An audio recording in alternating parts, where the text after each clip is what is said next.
we're on the camera. Okay. Come over here so they can see you. Over here, Sophia. Over here. Nice. So wait. Hi. Hi everybody, this is Jean here in my messy sewing room with messy kids. This is Miss Riel, Phoebe. Miss Phoebe, and Sophia. Sophia. You've met Sophia before, and you've met the girls before. Our grandchildren are here because it's a snow day today here in Pennsylvania. And what we're doing is I'm making a quilt, and I have my helpers here choosing some fabrics. And I'm going to put my camera down. I'm going to show you what I'm doing. Must excuse my appearance. We look a mess. Yes. We're tired, but we're just having some fun here. What I'm doing is I'm making circles. I'm appliquing circles onto different pieces of fabric.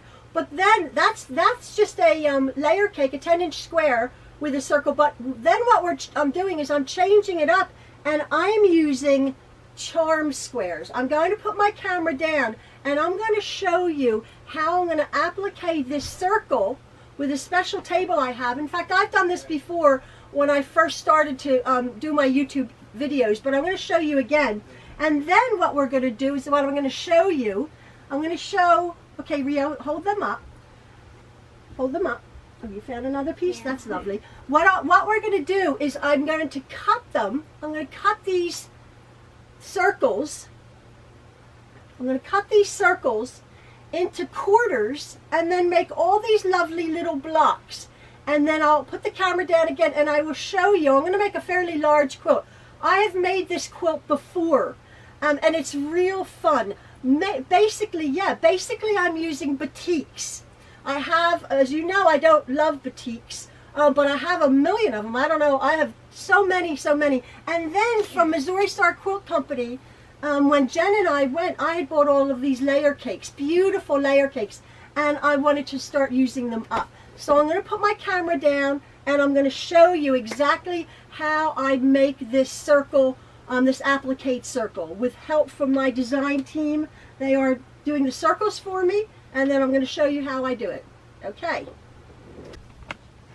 Okay, so this, a little bit up close, this is what I'm making. I'm making these, oh, here we go. Yeah, this is a 10-inch square with another 10-inch square on top of it. I'm going to show you on my my table how I'm doing this. But then what I was thinking is this is how here the squares are going to end up. And I decided to do charm squares and sew the charm squares together with a center circle. And so this is what the block looked like. But I will show you when I go over to my ironing board. Oh, there you go. Sophia's putting my colors together, and this is sort of the look. Now, what I have done is I have used a large white satin stitch, a wide satin stitch to applique my circles onto my background fabrics, because there's no white in most of these fabrics. They're all just dark saturated colors or bright saturated colors, so I thought I would use a little bit of white to add a little bit of relief and a little bit of life to it. So I'm going to put my camera over to my machine and I'll show you how I make one block.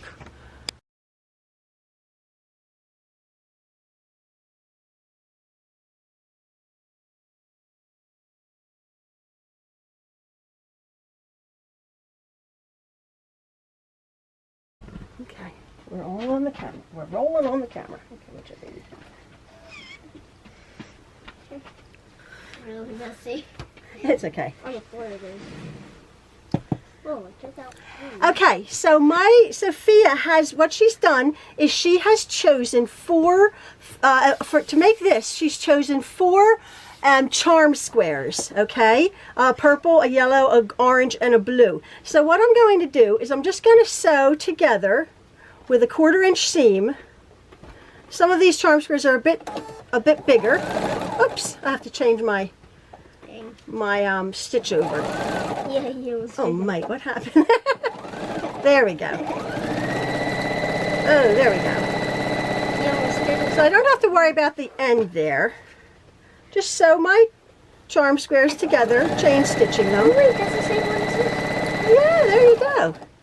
And this, I wanted to show you that I'm using a machine that's about 20 years old here. This machine is my Husqvarna machine. That's been working for a while. Yeah.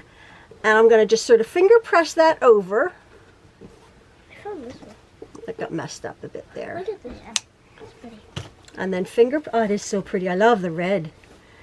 And then, just having finger pressed it, I'm going to stitch this center seam.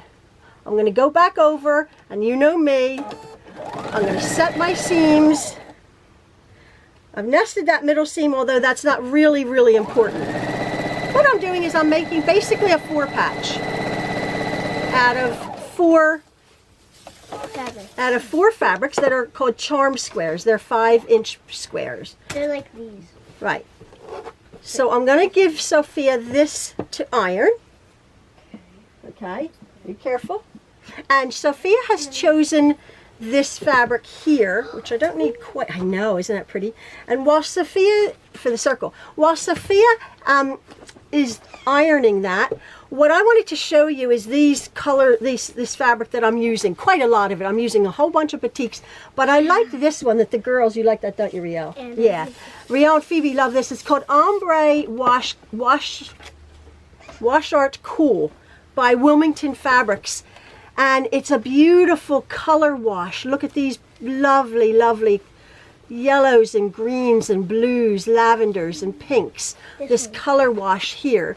So I'm using that, and then we have this one called, Riel likes this one, Artisan Batiks, which Riel just chose this one, this pale blue. Beautiful. They're all batiks in yellows and greens. And then I have this one. I have these. This is from Island Batiks. I also got this at Missouri Star. This is called Petting Zoo. This is from islandbatik.com. And she has mini ones. Yes, and then, oh, that's right. Then I had bought these mini ones also from Island Batik. And so these are the charm squares, the 5-inch squares, and these are 10-inch squares. Now, so my Sophia has ironed this beautifully for me. Now, this is the coolest thing. I wanted to show you this table that I have. Now, this table has holes. If you go back to one of my very, very first videos, I show you how I applique a circle onto my fabric here. This table has different size holes. I'm going to use the first hole. And what I do is I find I know what size basically my circle is going to be. I lost the little thing that goes, but I just use a safety pin. I go right to the middle. In the middle, and then you poke it in the first hole. Exactly. Then I poke this safety pin right in the first hole. Right there. And then I push that right underneath. Just like that. And then I make sure it goes around. So then, with my machine set on just a straight stitch, I'm not pulling, but I'm just guiding my fabric around this pivot point, and it can only go in a circle. It's like those protractors we used in elementary school. Cut this away, and then there you go. It matches up with my circle. Now, hold on just a second, baby. I lift this up. Now what I have to do, my next step, is I have to cut this away. So with my scissors, very, very carefully between the top and the bottom layer, I cut. These are very sharp. I got new scissors. I just cut very, very, very carefully this scrap away. So you don't cut the blocks. Right, I don't cut the bottom blocks, exactly, baby. Because then you'll make a mistake. I'll make a mistake, yeah, and it'll mess up. So now I'm just cutting away.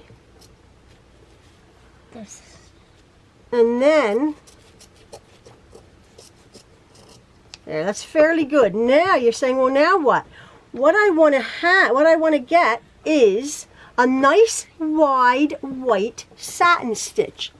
This is just done on a plain background, but here is my beautiful white satin stitch. Now this one I've used my 4 charm squares. This was just a layer cake, a 10-inch square. But now Miss Riel will push this is a computerized machine, and I'm going to now program in my wide satin stitch. So it's that one, push it hard. There you go, and then 29. There you go. Now, this is automatic. There's our wide satin stitch. Now again, I'm just guiding the fabric on that pivot. It just takes a minute or so to make this beautiful white, sorry? Or 5 minutes. Are we still filming? Is it good, Miss Phoebe? I love having my helpers. Oh, is it snowing really now? It's supposed to start really snowing, yeah. It was like a freezing rain this morning. So you can see my lovely big white satin stitch being made. And once we get to the edge, we iron it. And then, yes, and then what do we do? And then we cut it. And then we cut it apart into the 4. You want to show the camera? And then Yeah. we put it in So I have this, which is pretty in itself. Yeah, that's it. That's it. Thank you, Miss Sophia. This is a beautiful block as it is anyway, with the big circle in it. But I'm cutting them apart. I'm cutting apart the 4, and then I'm also cutting apart the 1 here. The girls are helping me choose all my scrap fabric. This is a wonderful quilt to make with scraps. And I just happen to have a whole bunch of batik scraps that I don't naturally go to, but I thought, well, I'm going to start, and I'll have a lot of thread too, yeah. And what am I using? White thread. Yeah. Okay, now, see, it didn't take long. I'm coming up to finishing this white circle. Oh, and you love that one, yeah. I know. Oh, look, that's what she chose. Look at that. Yeah, that's why they're identical twins. They chose the same fabric. So I'm coming up to the white. Look how beautifully that fabric is appliqued. I'm coming right up to the end there. I'll just go over it a little bit, and there is our, oh wait, why isn't that stopping? Oh, yeah, sometimes it does that. Oh, wait. Yeah, sometimes it does this. My machine is like a bit weird. It just keeps going. Because it's old. I know, it is old. This is like 20 years old. But it's an awesome little machine. It's an awesome machine. So I just take that off, cut that, and then I'll take that out, and there is my beautiful appliqued circle block. And Sophia will iron that now. Now, you're saying probably to yourself, well, how in the world, I don't have this table. And I was thinking that I have looked up on the internet. There is a lady who does a sort of a homemade version. She actually puts telephone books, believe it or not, level with this frame here, the bed here, and then she pokes in, just like I did. She pokes in onto the telephone books, the pages, her fabric, and with a nice sharp safety pin. So that's another thing. But I know I'm not telling you to buy anything expensive, but if you go online, So Steady, SEYSTEADY, So Steady has tables with the holes, with the circle, the circle ability to make these applique circles. So I don't know, they're expensive. They're like 150 bucks on up. But I had gotten this table from Husqvarna literally about 20 years ago, and it was only about $60 then, and it's wonderful. All it does is make my circles. So here we go. Here is my beautiful ironed 4-patch. Now what I'm going to do is, let me just see. I'll put it, see if that. Yeah. So I'm going to come over here, and to make all of this lot, what I'm going to do, was my ruler there? Yep. Yep. What I'm going to do is I'm going to take, here's my block that I just made. I'm going to line my ruler up just on the seam. It's right across. Be very careful. I was telling the girls to be very careful. They're not using my rotary cutter. Yeah. I'm using my rotary cutter. And right there, I've lined that right up. Go slowly, close my rotary cutter, and there I have 4 very different, the center is the same, but very pretty different batik squares. Now, I think I've told you before, I'll cut that away, some of these seams, but I leave the inside. I don't cut that away. A lot of people choose to, but I don't. I think the extra, the extra bit of fabric is quite nice. Now, I'm going to come back with another video and show you how I'm going to put these together in some kind of random, but maybe a little bit more of a precise design. I'm not quite sure, but you see how this is evolving here. So I'm just going to start putting them together like this. And then some circles may be connected but with different colors. Right, exactly. Or I could really change it up and do a circle that's a complete circle, but for like 8 different fabrics. So there's going to be the top of my quilt, but I will be back and I will show you my progress. But I'm so pleased I have my helpers. Say bye, everybody. Bye.